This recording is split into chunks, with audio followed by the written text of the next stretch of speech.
All right. Welcome to the Empower Network, to the Rebirth Roundtable with Mikki, Hayley, and Christina. So excited you ladies are here and going to be giving us your thoughts on what this concept looks like for you. And so first of all, why don't we start by introducing everybody? I don't know how it shows up on your camera, but Mikki, let's start with you. If you both want to take some time and just say who you are and why you're here and what you offer in the world and whatever else is important to you. Cool. Okay. I'm Mikki Gaffen, and I'm here because I'm all about talking about just about any subject that's thrown at me. So I'm always going to show up. I work with human design. I work with behavior change science. And I like to help people discover what's right about them and how to shed the shame and blame that you get loaded with in your childhood. So that's a big mission for me. Thank you, Mikki. And I've done a little of the human, since you told me about it, I kind of rocked my world. So I'm excited to hear what you have to say about this. Hayley, let's go to you. Who are you? Where are you in the world, Hayley? And what is most important to you? I'm Hayley-Joy Weinberg _Kutsia, depending on how our home affairs lists me. I'm married to a wonderful man whose surname is Kutsia. I live in South Africa, in Johannesburg in South Africa, deep down south from where you are. And I am a size-inclusive fashion designer, specializing in plus sizes. But I'm also really fascinated by a whole lot of things like Mikki. And I've delved into, so for the longest time, I really was defined as the girl who made plus sizes. And a couple of life-changing events have put me on different paths. And yeah, I'm just really fascinated by the good side of the world, because there is a good side of the world. Oh, well put. And that's what I'm delving into now. And that's why when your rebirth came up, I was like, yeah, it's time to own that too. Oh, love that. Thank you, Hayley, and thank you for being here. Christina, you want to share something about yourself and what's important to you, why you're here? Yeah, sure. Hi, everyone. I'm Christina, and I am here because the topic of rebirth is really personal to me. Let's see. So I am a holistic life coach. And before that, I was in e-commerce, and that had, it was not in alignment. It was not in alignment with me. And through a spiritual awakening, through a rebirth, I learned to honor my true self and start embracing my gifts as an empath, as the black sheep of my family, as if you will. I learned to embrace that, and I uncovered more gifts that I have with that. And I like, my mission is to help women do the same. Maybe the other women that consider themselves the black sheep, or they're not in alignment with their true calling, and they're I'm here to empower women, and yeah. That's where my heart is. Thank you, Christina. Thanks for sharing, and thank you for being here. Well, why don't we start with, I guess, let's start with the term rebirth. What does rebirth actually mean to you in your life, when you're in your relationships, whatever that looks like? Why don't you each please define what it means to you and why it is important? What is rebirth, and the different ways it can look, and why is it so important, and how has it impacted your life? If you each have a story of maybe how you've had to explore being reborn. Who do you want to start with? Mikki, I'd like you to start. Is that okay? Okay. So to me, rebirth is, I would also refer to it as an ego death, or more simply put, a massive change of identity. And people undergo these and they're always uncomfortable. I mean, uncomfortable is the understatement term, right? So when how you knew yourself to be stops, when that comes crashing down, and it's pretty much inevitably a crash, then it's a period of mourning. It's a period of, you know, who am I? Where am I going? What am I going to do? Oh my God, what's happening? And, you know, all these questions. And out of that seeming chaos emerges or is reborn your new identity, who you are now, how you can show up, how, you know, how you are in the world. Personally, I've done this many, many times. I wouldn't say I'm comfortable with it. That's not the point. But you get used to the idea that, okay, the proverbial is hitting the fan. This is not cool. So something great is coming. And you just have to trust the process and figure that you're going to know what it is when it arrives. So that's the process of rebirth. And then who you are at the other side depends on what you make of what you're doing. But if you think of the butterfly, right, everybody kind of goes for that. We have this interesting notion generally in the media, you know, or on memes and so on, that the caterpillar goes to sleep and then it wakes up and it's a butterfly, boom. Actually, no, it turns into goo. It is completely smushed. And then it kind of reconfigures and comes out as a butterfly. It's not a pretty process. It's not, you know, you go to sleep and then you wake up and boom. There's a lot of to go through. So that is my version of rebirth. I didn't know that. Mikki, I didn't know it goes to goo. I thought it magically just... Well, that's what everybody kind of presents, right? That it's just this very smooth, simple process. But if you think about it, how can it be? How can you possibly go to sleep and wake up as a butterfly? It doesn't work that way. There has to be a process. There has to be what was has to stop being what it was, and new things are built. And the butterfly is an amazing example of that when you really look at it, but it's not pretty in the middle, right? So people skip over the gooey bit and they just go to the pretty. And that's also why we have so many unrealistic expectations of how easy or difficult it is to change, to bring on a new identity. It's like, oh, I'm just going to think it and then I'll be there. Oh, good luck. You know, that's kind of cute. Yeah, and me too, you know, and I'm going to be a princess tomorrow. But it's maybe not. Okay, thank you. That when you said ego death, a period of mourning. So it's like the butterfly in the cocoon is the caterpillar's mourning the death of the fact that it's no longer the pretty little caterpillar, and it goes to like garbage, like goo. So it has to lose what it was and get really ugly in order to emerge better. Perfectly said. Yes. Okay. Wow, we're gonna come back. Got it. Okay, Mikki, thank you so much. Hayley, can we have you go next? What is rebirth to you? I know, because you've shared stuff, that you have been through a number of rebirths, significant. You're still going through this. So please tell us in your words, what is rebirth? What does it mean to you? What does it look like in your world? Well, Mikki just summed it up so perfectly, isn't it? You know, you go through that whole thing around thinking you're fine. And then one random day you wake up and you're not fine. So mine wasn't really a random day. Mine was a process of deciding to give up smoking and thinking I was absolutely fine. And that was at 40, and having a major, like a complete shutdown. And in that shutdown, which was the goo, the real goo, because it wasn't pretty at all. I had never dealt with anxiety. I had never dealt with depression. I was the girl that just got it together. Like those kind of things didn't really exist in my world. And suddenly I was in the goo. And I had no tools. I had no knowledge. I had nothing that could help me out of that. And in the journey to finding how to get out of that, I started working with alternate therapy and I started working with something called the Bach flower remedies.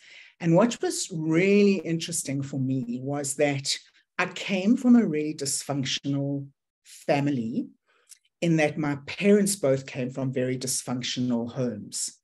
And that was what they knew. And I always said I would never talk about it until both of them had moved on to better places. And they both have. And I'm now ready to actually share what it was like growing up in World War III, because that's what it felt like every day. There was just explosion after explosion because nobody had any coping mechanisms, because they were just repeating the sins.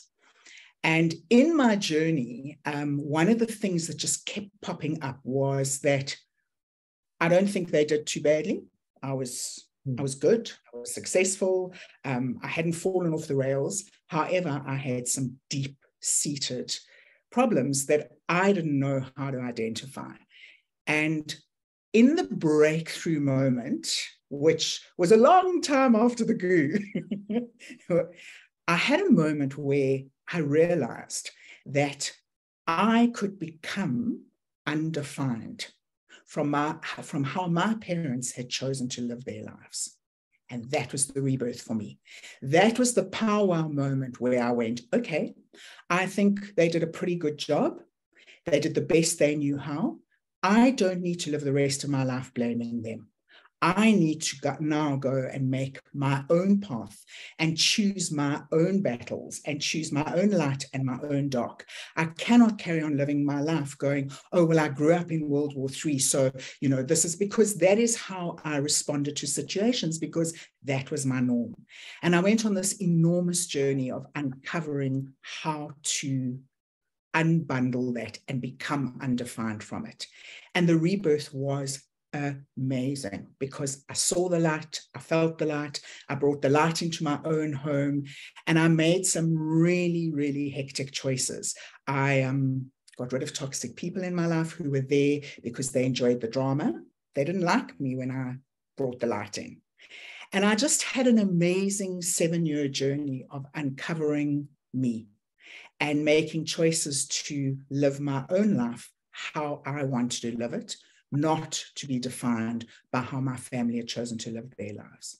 And it's just been it's now 18 years, and it's been an incredible rebirth for me. Wow.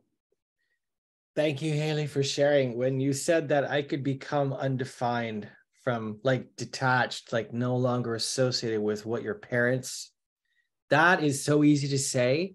And that is a battle to get to the point of making that one decision. It can seem like it's forever, 10 years trying. So I'm so happy, and I'm proud of you. That sounds weird to say, but I'm just proud of you because I know a bit of your story, and it's amazing. Thank you for sharing. Christina, can we go to you? You have lived quite a life, and you have had to, as you stated, being, seen as the black sheep of the family. What has rebirth been for you? What does it look like, and how does it take shape in your life? Yeah, sure. First of all, I want to say that you ladies have very touching stories, so thank you for sharing that. And I can relate with both of you as well. So just hearing this reminds me that a spiritual awakening is actually a side effect of a rebirth. And I think that right up until now, I was kind of blending those so much together. But what Hayley was just saying made me realize that they're completely different, and not completely different, but they're different. And so yeah, spiritual awakening is actually a side effect of rebirth. So let's see. I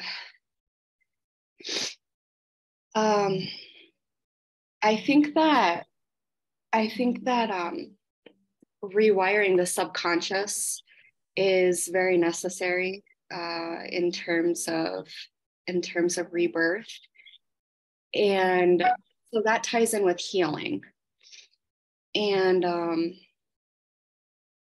so like you were saying, Hayley, that it's not just you wake up one day and things are changed, things are shifted, because we are a product of our environment, and we become subconsciously wired. And if we aren't aware of this, we do just keep repeating those cycles that are generational, that our parents have passed on to us, and that we can pass on to our children if something doesn't change.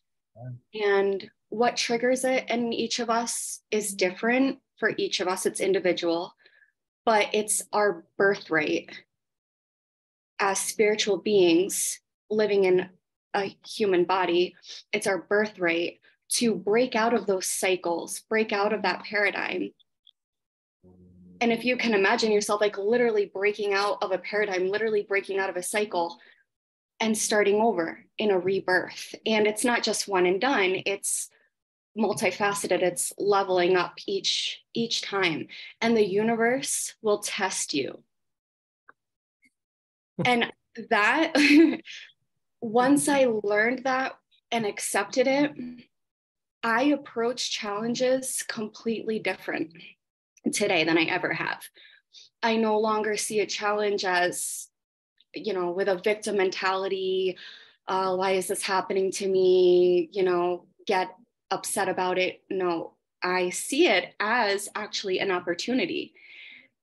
And it's funny because the Chinese symbol is for crisis is actually the same symbol for opportunity. So in each crisis, there's an opportunity. And when you can, you know, it's all about mindset shifts. And when you see it like that, you're, like I said, you see a crisis as the universe testing you. That's your opportunity to level up, if you will, rebirth, if you will. A rebirth doesn't always necessarily, in my opinion, have to be huge and extravagant. It's, it can be just better than yesterday. So. Christina, thank you for sharing that. What you just said there, the universe will test you, and you're learning to see it as an opportunity. It's one thing to say that, but then when life hurts, and then I'm not sure how you have flipped it to that. I don't think I'm at that level yet. I still feel the effects of stuff, and I think, go to victimhood sometimes still. But I want to get to that place where I'm actually going, oh, if this is a test, maybe I'm being offered a chance to level up. I'm not there yet, but I want to be there. I want to be there. Thank you. Mikki, can we go to you for, I'd like to ask you now, why do you think, Mikki, what stands in the way of this process of being reborn? Why is it that in your work with human design, why are we so married to what was, right? I got my story, I got my history, why is it so hard to give ourselves the gift of being reborn? What is standing in our way? The first thing that leaps to mind is fear of the unknown, which is something human beings have. You know what you know what's familiar, and it's called the comfort zone, even when it's really, really not comfortable. But it's what you know, and to go through a rebirth, to accept a new identity or a new reality, means you have to let go of the old one. So what does that say about you? And what are you going to make that mean? Because we make meaning of things. And if you've always been told a particular story about yourself, and you've bought into it, you've believed it, you've embodied it, you want to shed that thing. There's work to do. It's not easy. It's a lot easier to stay where you are. And you don't know what it's going to be like the other side of the good, right? You don't know what's that going to bring, because as Christina said, there's challenges. And the way I see challenges when they come up is, something hits the fan and I'm feeling it. Yes, absolutely. You don't not feel it, but I'm looking, what am I learning here? What's the point? What am I supposed to get from this? What can I get from this?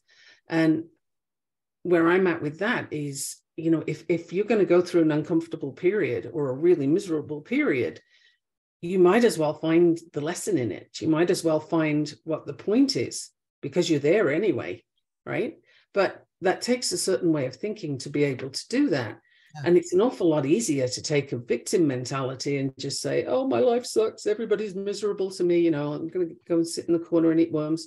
It's a lot easier to have that. And people will respond to it with a, oh, yeah, poor you. It's easy, right? And you feel validated, so you can stay in your hole. You don't have to climb the ladder and get out of it. I choose not to do that, but it's not everybody wants to make that change. And I think what we all have in common in this Zoom room right now is cycle breaking, is being the black sheep and saying, you know what? No, not going to do it that way anymore. The generational trauma stops right now. I'm not passing it on. I'm not doing it, not buying it. It's over. It's done. And that takes repeated effort for an entire lifetime. But if you as the black sheep can do it, then future generations don't have to, or at least they don't have to do the work you did.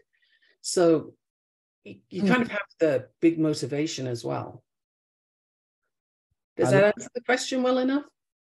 For me, it does. I love what you said about the other side of the goo, because in case you're chiming or watching it now and you haven't seen the beginning, I encourage you go back and listen. Mikki, you rolled or laid out the whole thing. Yeah, the caterpillar doesn't go overnight to the butterfly. There's actually a really like ooey gooey process. It has to morph through, and it has to let go of the identity of crawling on the ground, eating leaves, as caterpillars do, and having all those beautiful legs as caterpillars do. It has to lose its whole identity.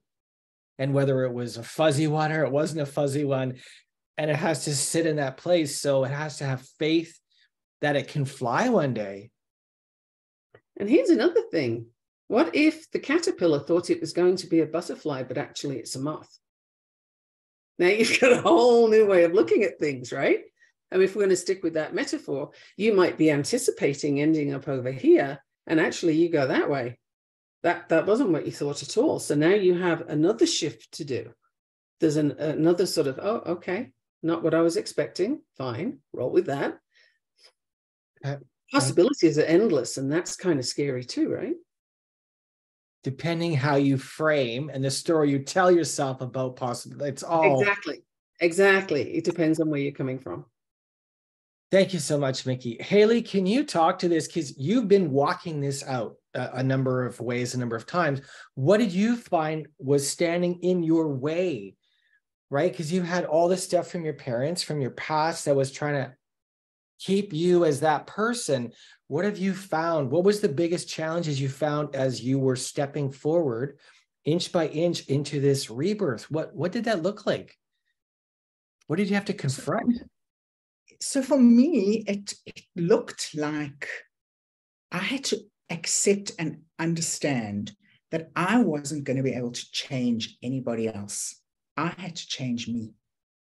That was step number one. And it was the most interesting experience, because the lady that I worked with said to me straight, she said, you're never going to change your mother and you're never going to change your father. They're in their 70s. You have to change how you respond and react, and you will see an unbelievable shift.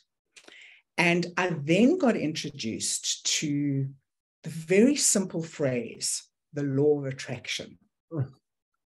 And that was life-changing for me. So what happened was somebody said, you have to read The Secret. I am a very bad reader.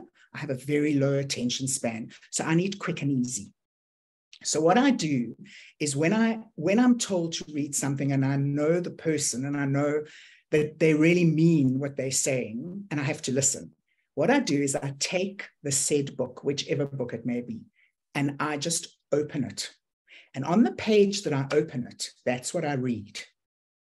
Oh. And on that day, I opened The Secret on the chapter of the law of attraction. Wow. I've only ever read that page. And at the end of that page, I went, that's me. That is how I'm going to live the rest of my life. Exactly what I put out there is exactly what I'm going to get back. So to answer your question, it it is work, because and this goes to what Mikki was saying, when you are sad and miserable and down, and the world loves that because everybody can phone you and find out how you're doing, and you buy into that. So it just creates that cycle. When you're happy and fulfilled and light, nobody asks how you're doing because you look like you're doing fabulously. What comes from that, though, which I've learned, which has been a huge learning curve for me, is that gets interpreted into, oh, you're rich, because that's why you're so happy, because you have a lot of money and you have a very successful business. Because people assume, it is all assumption. People assume that when they see you on TV, so on social media, because that's all it is, it ain't TV. But when they see you consistently, because that's what I do for my business, is I do a lot of social media, they start to see you often. So they then start to blur the lines that you're famous, rich, lucky, because you're happy. They have no clue of the goo that you've been through to get to this place where you fully understand the law of attraction. If I'm going to wake up in the morning bleak, I'm going to have a bleak day. If I wake up in the morning and I own the day and I love where I'm at and what I'm in, I'm going to have a great day. Who you attract into your life, who you spend time with. There are so many facets to the law of attraction. It's work. And that's, I think, it comes to exactly what Christina and Mikki are saying. That's the hardest part, is the work that's involved to get to the point where I wake up every morning and I go, I'm going to have a beautiful day. It's not cheesy. It's not fake. I am going to have a beautiful day every day because I choose to have a beautiful day. I have had to work extremely hard in my business and in my personal life to get it to a point where I don't have factors that influence it otherwise. That's the work. That's the real deep work, is the not allowing the noise in. I live in a country that is experiencing horrendous load shedding, lack of electricity. I can choose to go down the rabbit hole of, oh, what a crappy country I live in. Or I can choose to say, you know what? I have my own power. They can't steal that power. They can steal the power, the electricity, but they can't steal my power. And those are the kinds of things. But you know what? They don't happen overnight. It is enormous work.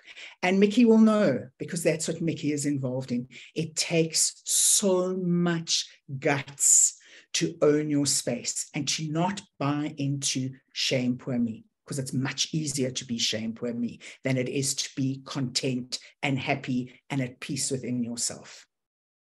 I hope that answers the question. Hayley, that was the best sermon I've ever heard on a Sunday. Just saying. Just saying.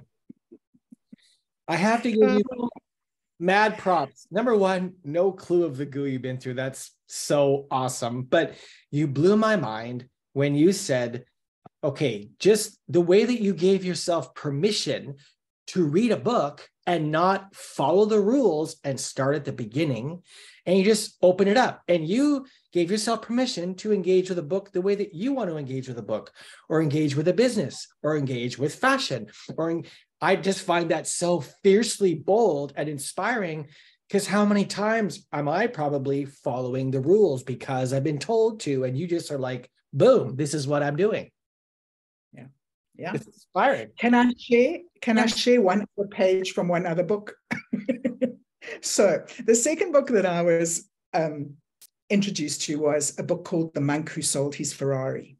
I did read a little bit of that. I did read the beginning stages of it. It was mind-blowing. And then it got to that point where I was like, okay, let's do this thing. So I closed the book and I opened it. And the page I opened it on was, he asks the question, would you plant a magnificent garden and fill a watering can with poison and go out into the garden and pour that all over the beautiful flowers?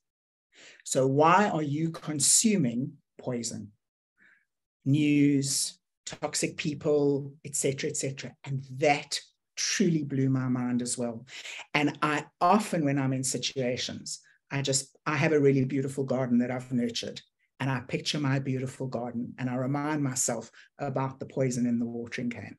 Wow. Very, very powerful visual tool to use as well. That's me. Wow, you guys are blowing my mind. Thank you, Hayley, for sharing. Christina, I would love to hear your thoughts, as your responses, and also your thoughts on what is standing in the way of us. What have you experienced letting go of all that stuff? Yeah, just to piggyback real quick off of what Hayley was just saying there about the garden analogy, it reminded me of another garden analogy, where you don't go into your garden and say, oh, there's no weeds, I can't see the weeds, so there's no weeds. They're there. You have to accept that they're there. Just wishing them away isn't going to do anything. You have to accept that they're there. And now what are you going to do about it? Are you going to let them take over, or are you going to start taking them out one by one? And they'll come back, but now you know how to handle them. So yeah, there is definitely no blueprint when it comes to this thing called life, and especially awakening and rebirthing. And I also wanted to go back to the process that we were talking about with the goo and the butterfly. This might be what's considered the dark night of the soul. So I guess that's the term coined for it in like spiritual literature, the dark night of the soul. And yeah, that's, like everyone here is saying, like it's not easy. It's a lot of hard work. And I think that that's really just because of the subconscious, again, like that we need to reprogram our subconscious thoughts, everything that we've been programmed to believe. You know, like sometimes you go through your life thinking that you're this way, and you're really not. It's just, you know, what you've been, your surroundings, your environment has programmed you to believe. And that starts from birth. That starts in the womb, actually. Yeah. And so let's see, where can I go with that? I can go a few different directions with that. It's funny, I heard, I think I was listening to a podcast once, and this woman was like, she's like, one day I don't know, she was probably maybe in her 20s or 30s at this point. And she's like, I'm eating this cheeseburger that I always got from a restaurant with my parents growing up. And it's this way, it's, you know, lettuce, tomato, onion, ketchup, mayonnaise, whatever. And I'm eating it. And as I'm eating it, I'm like, whose cheeseburger is this? Like, did I ever really choose this cheeseburger? Ooh. And she's like, this is my mom's cheeseburger. This is how my mom has always got it, and always got it for me. And today I'm going to get a different cheeseburger.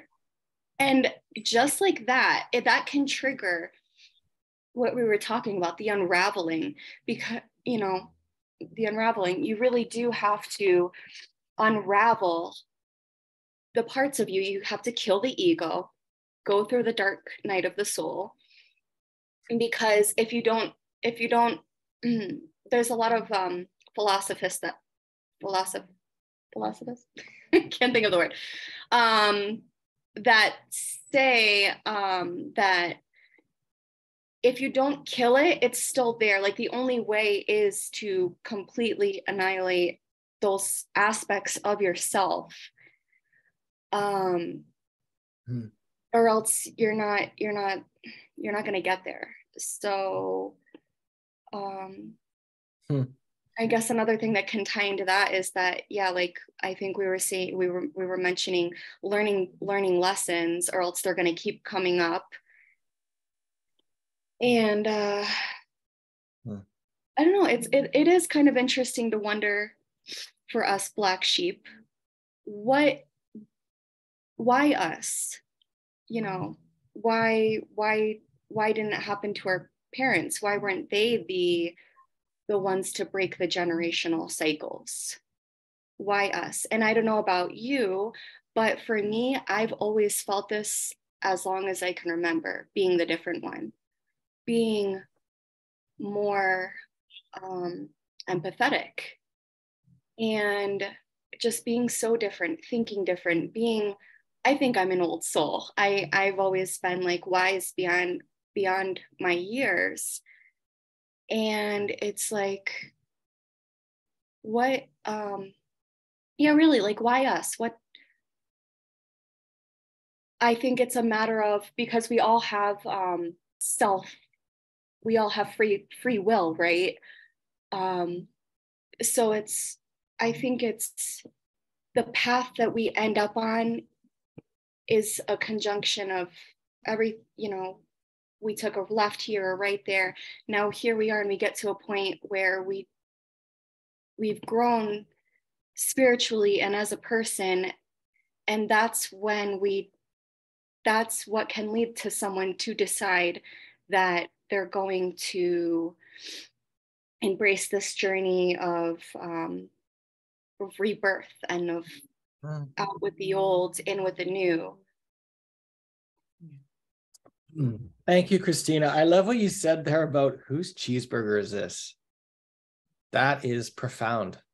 There's a lot of things we do that I'm on autopilot, and I've never asked, whose cheeseburger am I eating? Am I eating the one that I want to eat, or am I eating the one that, and sorry to all the vegans in the room. Sorry.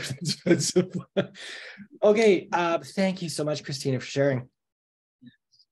What, Mikki, what have you noticed in your work with human design? What are some aha moments that help people let go fully of the caterpillar and embrace the goo, and then embrace whatever is to come without attaching? What are some key moments you notice where you see them, it switches and they're like, I got it? What has to happen, or what does that look like when they get it and they're like, okay, I can claim what I'm supposed to become or step into it? So what leaps to mind is when I'm explaining someone's human design to them, and I show them something about themselves that they've always been told was wrong, or that they should stop doing, suppress, it's a way of keeping that person small. And when they realize that actually it's a gift, and that there's another way of looking at this, and there's a whole different way of using this particular gift, a talent, ability, however you want to look at it, the realization that they've been sold a bill of goods, and it's just, damn, I was kept small for no reason. Like I was made to believe that my ability to stand up and talk for an hour was, incorrect, and I should be keeping quiet and sitting in a corner. For example, one of my favorite ones to use is in human design, you have gates, which are activated or not. I'm not going to go into the explanation of that because it's lengthy, but gate 53 is the gate of joyous new beginnings. And when somebody has that activated, what it often looks like is a whole load of half-read books, projects that are started, not finished, food, maybe you've started, not finished. You've got a lot of incomplete things around you. And people will make that wrong. You must have ADHD, or, you never complete anything. You're a quitter, insert story here that's negative. But actually, that's a very superficial sign of an ability to start amazing new projects. So if you have that gate activated, for example, chances are you can help other people to launch new ventures, to start a new business, to move in a new direction in life, to head through the goo. You can help that person with this amazing new beginning. Holy smokes, is that not a gift? Like, what? And if you have that for yourself, then maybe there's other things in your chart that show that, yes, you can complete. But if you don't have that, let's just assume you've only got the new beginnings, then you've just learned something really interesting. You have the ability to start an incredible new beginning, and to bring somebody else in to help you continue, because bringing other people in are going to get you where you're going, right? What's wrong about that? Nothing. It's an incredible gift. And when that poor person who's got the gate 53 activated and has felt really badly about all the half-read books and the online courses they haven't finished, you know, and they're told, don't buy any more, you never finish them, you know, that kind of thing, suddenly they don't feel wrong for that anymore. It's just a sign that this is a gift you have. It's not a big deal unless you make it a big deal. And that's a big part of the conditioning in human design. It's called conditioning, when other people put their stories onto you and you believe them. So the first 7 years of life, your brain is in theta brainwaves, which is a state a lot like dreaming, where you take it all in as though it's true, because you don't have enough of a frame of reference to believe otherwise. And this conditioning stays with you throughout life. And it shows up in different ways, blocking you from doing things, and you don't know why. So when I'm doing human design and I can show somebody, hey, this is a story that's blocking you. This is where you're stuck. Let's just shed that little nonsense and accept something new, go play with it and see what works for you. And you just see this look of, I can do that? What? Oh my God. You know, I had a woman in her 70s crying on me one time when we went through her human design, because she realized the thing she'd spent her entire life thinking she was wrong about was actually her talent. It's actually her gift. Can you imagine realizing that when you're in your 70s?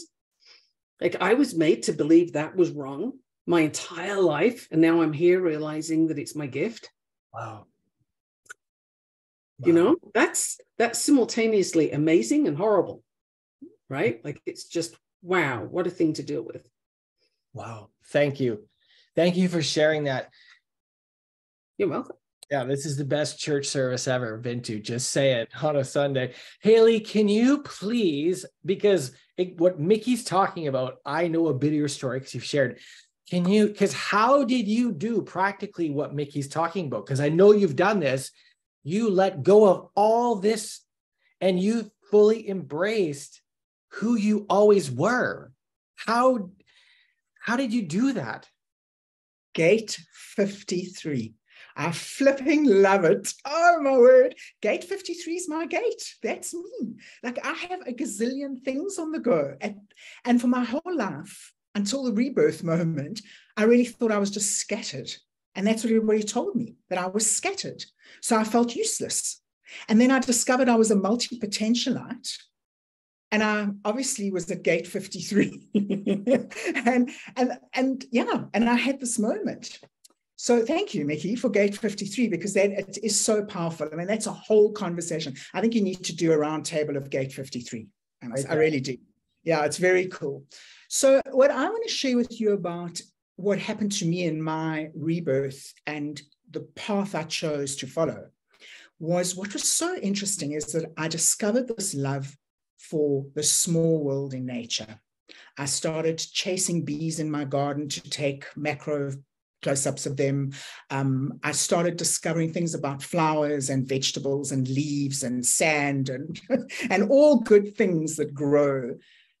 That was one of the big journeys as part of the rebirth.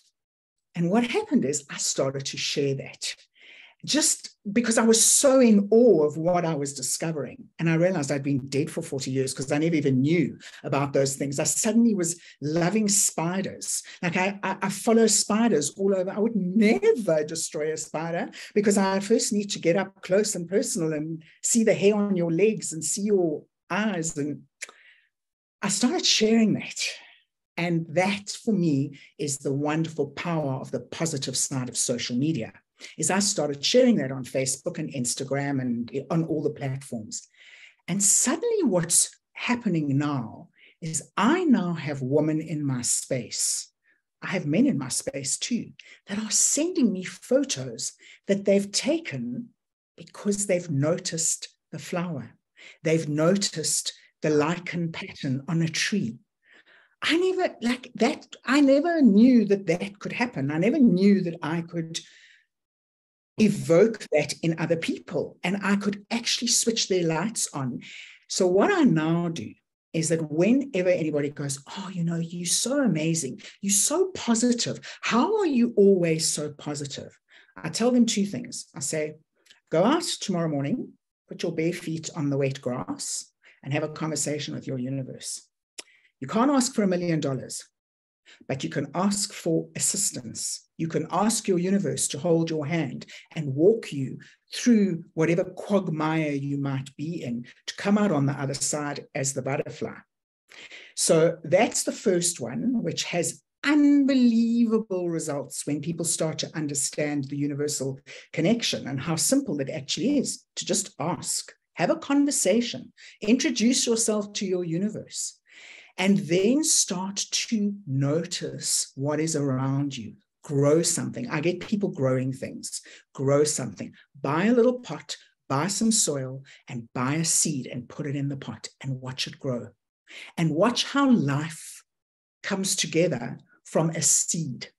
What it's done for so many of the women in my space, bearing in mind that the women I deal with are damaged. All of us plus size women have issues.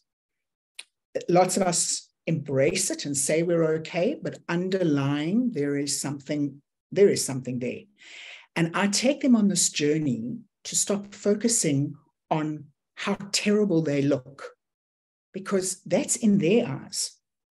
And I provide them clothing to make them feel better about themselves.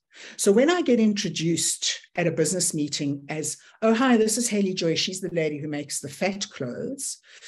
And I want to, but I don't anymore. I don't, because I use that as I stand there and I go, yeah, I'm the lady who makes women feel better about themselves. But now I've taken it a step further and I'm starting to get those women to get up and walk 5 steps, to go and look at a rose, to grow a rose, to embrace what nature has to offer them. And the feedback is incredible because I keep getting these messages. Hi, I had to share this with you. I saw this bug today. These are people who would have squished the bug. Now they're embracing the bug. So yeah, so that's also part of my rebirth, is paying it forward, because I lived with a mom who killed everything, including ants. Like anything that moved, she killed. That's how I grew up. I am now the complete opposite. I just live with everybody. I use no poisons in my garden.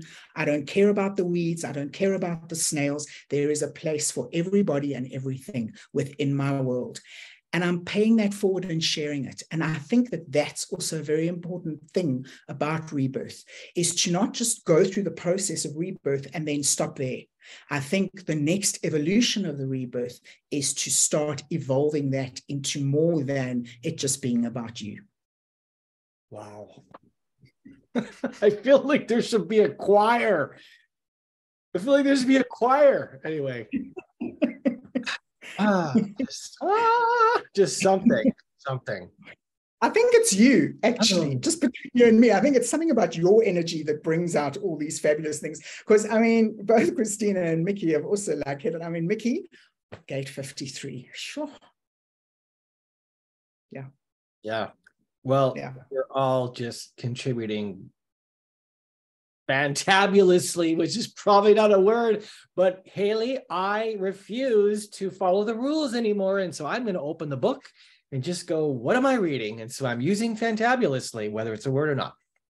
Thank you for sharing. I love it. It's a pleasure. Thank you. Christina, man, we just went a bunch of places. Where do you want to, I just want to, what would you like to share, Christina, based on whatever's going on here for you? Yeah. Well, first of all, I'm team gate 53 as well. And happy to be so. I love that you pointed that out, Mikki, that some can see that as a debilitating, part of their life, but it's actually a gift and it's to be embraced. I love that. That's so empowering. And yeah. See, I think that one of the biggest things that helped me in my rebirth was deep inner healing, healing my inner child. And yeah, my favorite way to do that is like through energy work, through journaling. Those are my two favorite ways to heal my inner child specifically. And I always recommend that to other women. And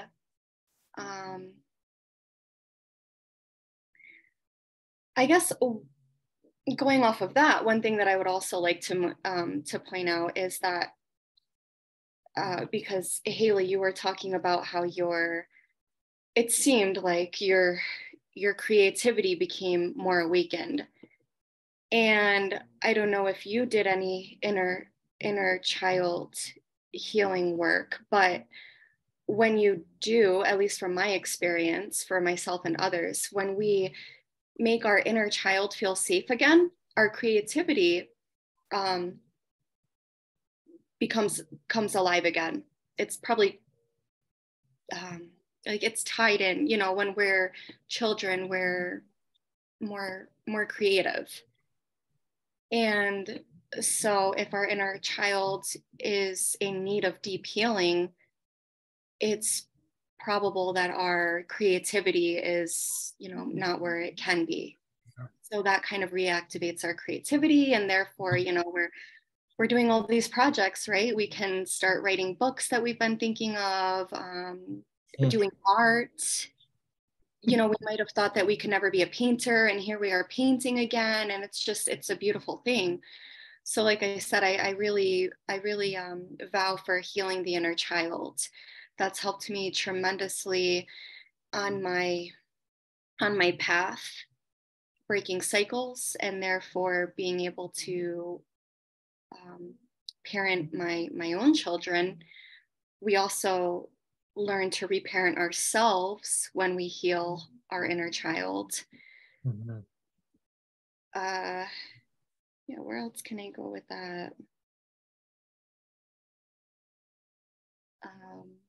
Oh, I guess another thing I could add is when we mentioned the theta waves that we live in for the first 7 years of our lives, that when your brain is in theta waves, that's everything is going, you're a sponge, and everything is going to your subconscious. And we go back to that when we're sleeping as adults. And that's why a great tip is when you are looking to rewire your subconscious mind, it's a good idea. And if you're using positive affirmations or hypnotherapy, anything that's dealing with the subconscious mind, you want to do it before bed and right when you wake up. These days, as soon as I wake up, when I know that my brain is still somewhat in those waves, I start my day with affirmations before I even open my eyes. Like when I'm just coming to, I start with affirmations. And that has made such a tremendous change in my life. I'm literally rewiring my subconscious mind, you know, by those morning affirmations. Mm-hmm. So. Thank you, Christina. Yeah. Thank you for sharing. Yeah, it's powerful stuff. Okay, so ladies, this has been fantastic. So can we leave the viewers and listeners? I want to ask the question, where do we go from here? If we see in ourselves that we're hanging on to mourning the butterfly that we lost, and we're in this pile of goo on the way to metamorphosis, but we're not there. How do you want to leave people? What hope or what tips can you give people to help them believe that the sun can really shine again? Because sometimes when we go through loss of any sort, it really can hurt. Mm-hmm. And you all know this well. So let's just keep the same flow. Mikki, if you can share, what is something really practical that someone could do to anchor into that hope? Well, first thing I absolutely have to say is find your human design. Like seriously, get some readings on your human design, because that will show you where you are perfectly designed. You are not wrong. So that's the first thing. Then a practical application that you can do right now. Journaling already came up.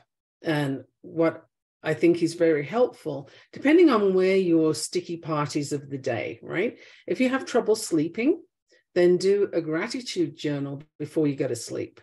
Look around for things that you appreciate. Write at least 5 things down. and really think about them. Why do you appreciate them? Where did they come from? You know, do you have any more? But really focus on the appreciation as you're winding down towards sleep, so that you have good things going on in your head before you go to sleep. Now, if you sleep okay, but sometimes your days are rocky, then doing a gratitude journal when you wake up can be wonderful. You know, that grounding thing where you look around and you pick 5 things that are in your environment, and that helps you to ground. I don't know if you know that, but you do now. It's if you're really losing it, you're getting very anxious. You look for 5 things and you kind of really notice your environment, and it helps you to ground.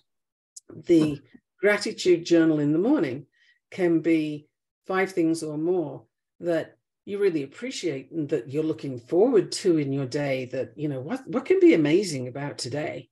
What can I do with this that's so cool?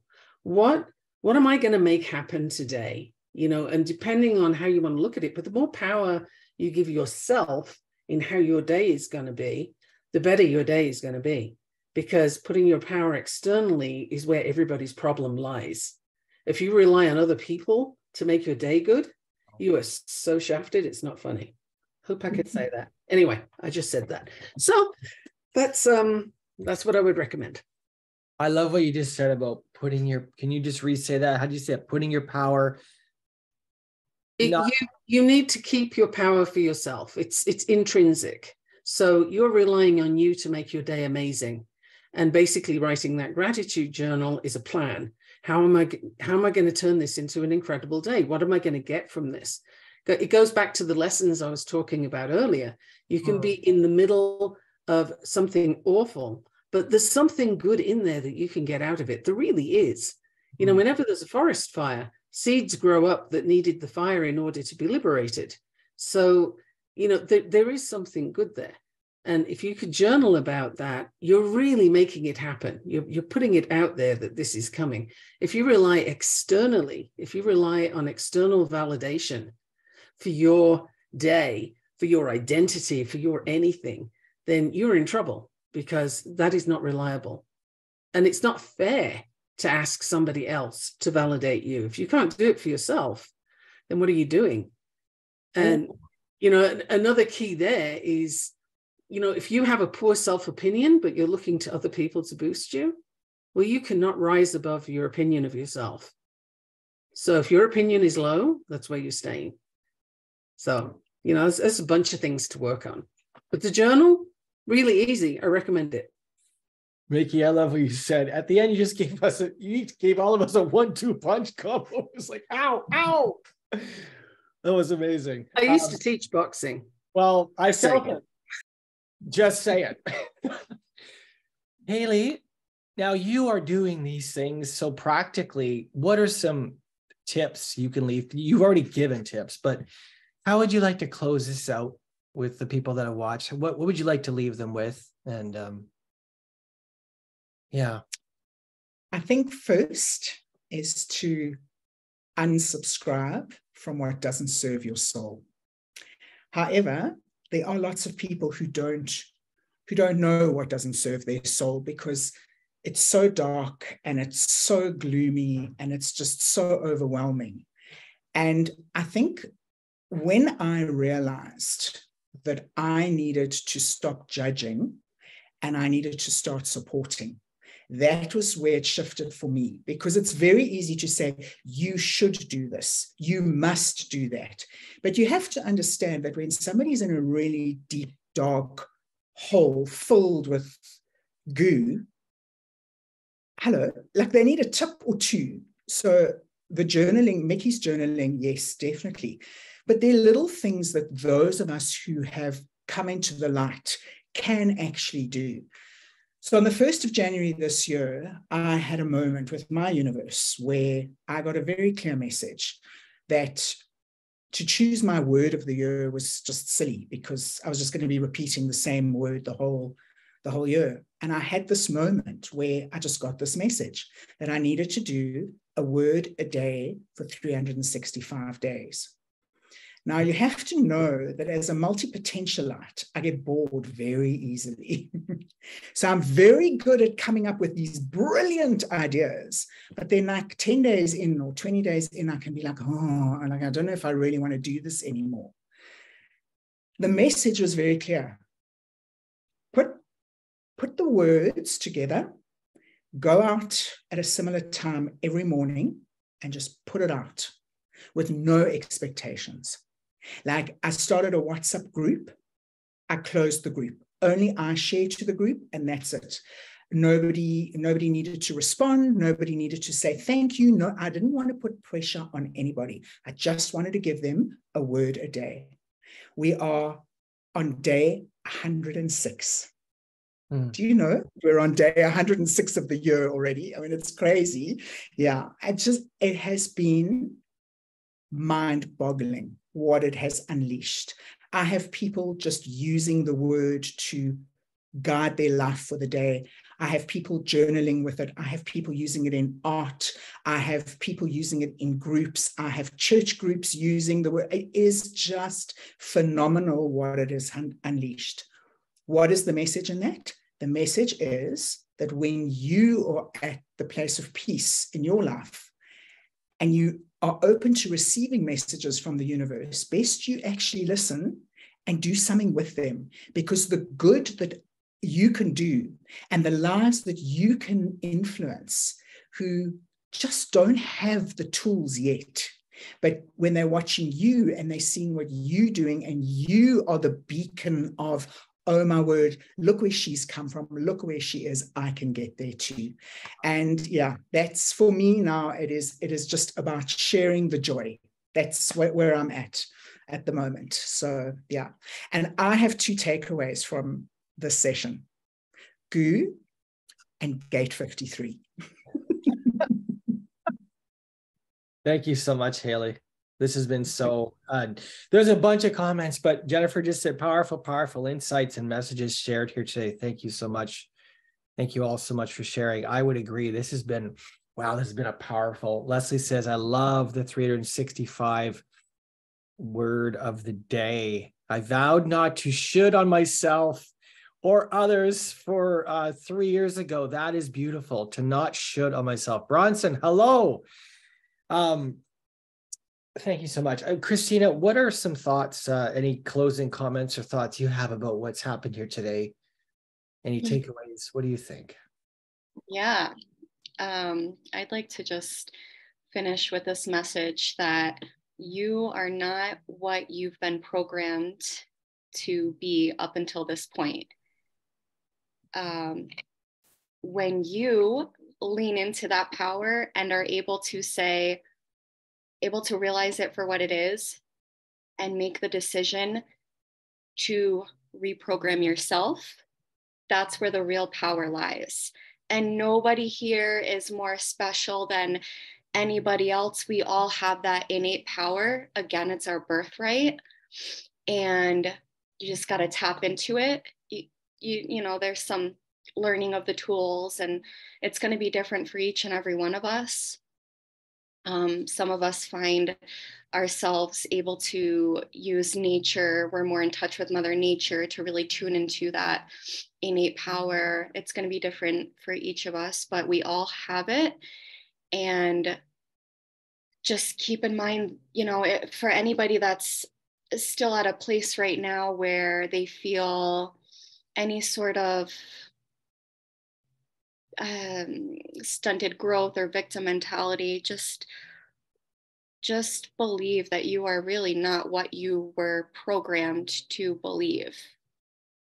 And the best thing you can do is make that decision today to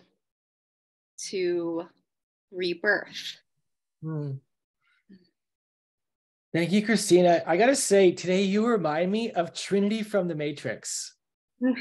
I don't know. You remind me of Trinity a couple times. I've thought. Here with a message. The message. We all are. Yeah. Thank you, Mikki. Thank you, Hayley. Thank you, Christina, for participating in this. This was such.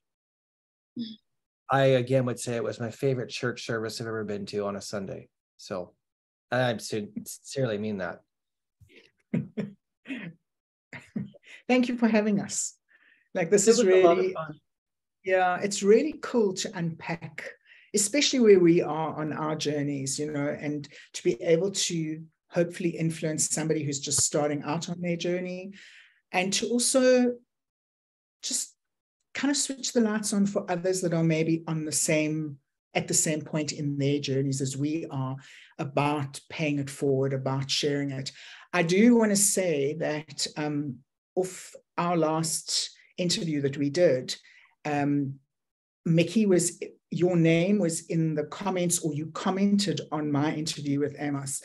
And a couple of days later, a client of mine came in and told me that she'd done your online assessment and it was spot on, and she was raving about you. And I just thought how interesting, like, the interconnectedness can be when we share ourselves, when we actually put ourselves out there. Because if it wasn't for Mikki, I wouldn't be here. Mikki invited me. Maybe Mikki did invite 50 people, maybe only 20 people came. But because of who Mikki is, I was like, well, if Mikki's there, I want to be there too. And because of that, a client or 2 or 3 of mine have potentially done your gate 53. So it's really interesting how the whole pay it forward thing doesn't also have to be defined as how we've been brought up to believe paying it forward is. There are many ways to pay it forward. And this round table of yours is one way to do it. Actually, Hayley, one thing I want to say is I was doing this at you when you were talking, because that thing of, I'm not going to have a word for the year, I'm going to have a word every day, because you get bored, right? Gate 53. that would be, that is actually a perfect on-point example of how you could say, oh, I can't do a word for the year. I don't have the focus for it. I'm no good at that. You know, and you can have that narrative. Or you can say, look at what I did with it. Isn't this cool? Now you have journaling prompts. You have a new word every day. You have a rebirth every day. Like, new beginnings. Wow. If you've been watching this today, Charney says, it was the same for me with you, Hayley. And Bronson says, I need to converse with these wise women more often. If you've been watching the roundtable today or listening to the podcast, thank you so much for spending the time with us. Thank you for those that commented. We appreciate your time is valuable. And everyone here, Mikki, Hayley, and Christina, they are donating their time here to bring you value. So thank you for the 3 of you for being here. And thank you for the watchers and listeners. We appreciate everyone who's participating. And thanks for being a part of this community. Because the strength of the community is in the strength of each individual. So I guess we leave it here. So thanks for participating, everyone. Thank you. Thanks, Mikki. Thanks, Christina. Amos, as always, it was wonderful. Thank you. My pleasure. Huge appreciation. Chat soon. Bye to everybody.